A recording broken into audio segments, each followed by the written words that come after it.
Hey guys, it's CrystalRenèe here. Welcome back to my channel. And if you're new here, thanks for joining. Hey my planty friends, welcome back to my channel.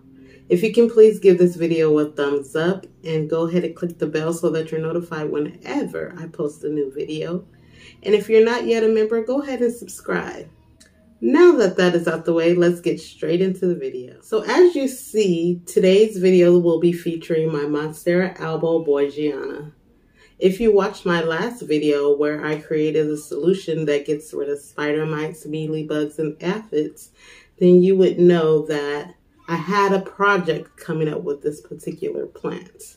But in case you've missed that video, go ahead and watch that video after completing this video to the end. And you may be asking, what is going on? Why do you have that vase there? What's going on? So, my plant was growing. It was growing fairly well, and it grew out these aerial roots. I don't know if you can see them, but it grew out aerial roots along the way. First, it had one. It grew this first one, and it was very long. And I thought, I wonder if I placed that aerial root into some water, would it grow roots? And I did just that. As you can see, this vase is a little dirty. I have not changed the water since putting it in there, which I probably should have, but I kind of neglected it. My bad. But I did go ahead and place it in water, and as you see, it created a large amount of roots. I don't know if you can see it because how cloudy the vase is, but I will be pulling them out shortly so that you can get a good look. But it created some massive roots. So I thought maybe I can go ahead and give it a chop, being that it had created some roots. So I did notice that it started to put out a second aerial root here. I didn't yet have a chance to place that in water, only because it was a little bit shorter and it kind of would have been awkward to kind of place two vases next together, just a lot. So I decided I'm going to give it a chop and maybe chop it a second time and go ahead and pot that aerial root up into pond, and just to see if it grows its own set of roots while in the pond. So this is going to be an experiment. So we're just going to keep our fingers crossed and hope that it works. With no further ado, let's just get straight into this video. So here I have are my scissors that I normally use to propagate with. And if you don't know, you're always supposed to sterilize your utensils that you're using when propagating so that you're not transferring any bacteria or anything. So here I have some alcohol, which is 70%, which is not harmful at all to your plants. So let's go ahead and use that. And get my scissors all sterilized. Now that that is sterilized, we're gonna go ahead and make our cut. So once I make the cut, it's still gonna be left with this large leaf here. It's gonna be like it's starting all over again when I first got it. There's kind of a space. I don't know if you can see it. Let me try to move this leaf. But there's a space down in here. But I do want to cut low enough. So I think I'm going to cut about a quarter of the way. I'm a little nervous about this, but it is what it is. So let's just do this.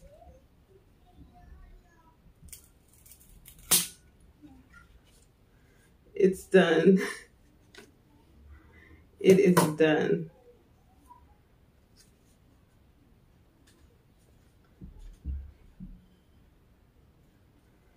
So as you can see, I'm left with a single leaf and a little stump, and itself is actually rooted here as well. So I'm not sure if a new leaf will grow from that. We will have to wait and see. I have no idea. We're just experimenting. Hopefully I'm not damaging my plant in any way. Attached to this is this little baby leaf here. and also this leaf here. So I think I'm going to cut right in between here to remove these two top leaves and leave these two leaves together. So let's just do that. I'm gonna cut at an angle.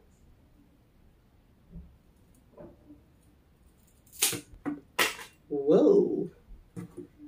So there is a node here.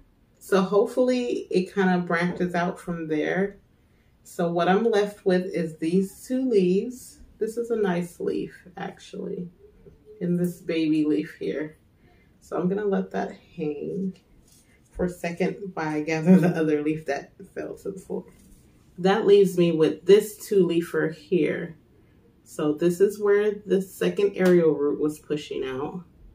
And it had this leaf here. And this was the last leaf that it pushed out, which was very beautiful in color. But it started to get a little damaged from what I think is me neglecting the leaves and maybe bugs. So that is why we spray the solution along this plant. So hopefully it gets to live its best life here on out. This little tip of the aerial root is a little rotted, so we may have to cut this a little short anyways with potting it up, because you don't have to use the whole aerial root as long as you have some. But we will figure that out once we get it all potted up. So in the meantime, let's see what we are working with as far as this plant. Now I'm going to move my mother plant to the floor. That way I don't bump it off or anything traumatic happens. So next we're going to go ahead and pull these roots out of this vase to see what we are working with. Wow. That is a nice set of roots. But it is pretty long, pretty long. Probably should have cut the aerial root a little shorter before rooting it, but that is okay. Now we do have a few roots here that are pretty dead, so we're just gonna pull those off because we don't need any of that going into our pot. It has plenty of roots to sustain itself, so I'm not worried at all to be removing these at all. I'd rather not have any rock go into the pot.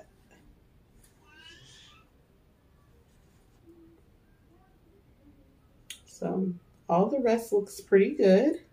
Now I decided to pot it up in this clear nursery pot and use this as a catch pole so that it's not getting direct sunlight to prevent most of the algae that could be created. So because the aerial root is so large, I'm just going to wrap it around inside that way, and hopefully it will create even more roots from the remainder of the aerial root that is placed into the pot, and just have it like so. So here in this pot I have my pond mixed with a little bit of leca and some chunky perlite, and that is what I'll be using as my medium for this particular plant. So as you can see, I didn't fill it up. I just have a little bit, about 1/3 of the way of the planter. I'm gonna kind of wrap it around itself like that.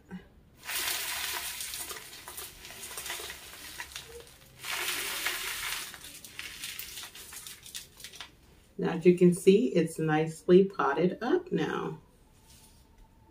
I'm just going to place it in this little cache pot. It's a little bit larger than the pot itself, but that is okay. I just want to have it so that it's not getting direct sunlight to where it's catching a little bit of algae onto there.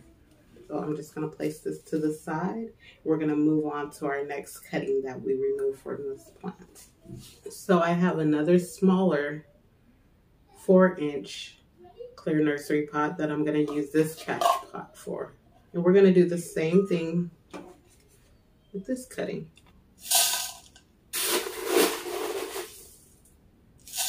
So remember earlier I mentioned that it would be a little bit too long to stick in here like so. So I'm going to be cutting it a bit just to shorten it up.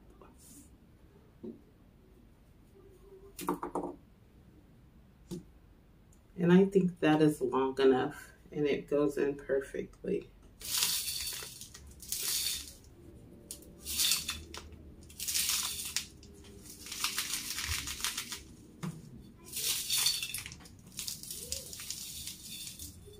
So that is all potted up. Looks nice. So I'm just gonna take it and place it into the catch pot like that. Now that all of those are potted up, now instead of having one Monstera Albo Borsigiana, I now have 3. I apologize for the interruptions if my frame seems a little bit off. That is because my camera died. But as I was saying, I went from 1 Monstera Albo Borsigiana to 3. And hopefully they grow great for me and do good by me.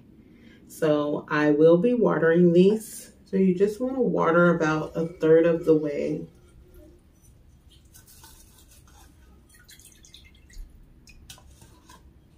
Go ahead and water this one.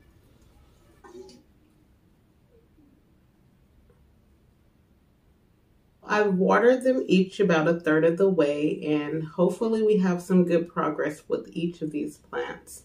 I'm going to place them in a nice location, and yeah, we're going to wish for the best. If you watch this video to the end, you're greatly appreciated. As I always say, enjoy peace, spread love, and be blessed. Don't forget to like, comment, and subscribe. Click the notification bell so that you never miss a post. Share with all your planty friends. And follow me on my Instagram so that we can interact.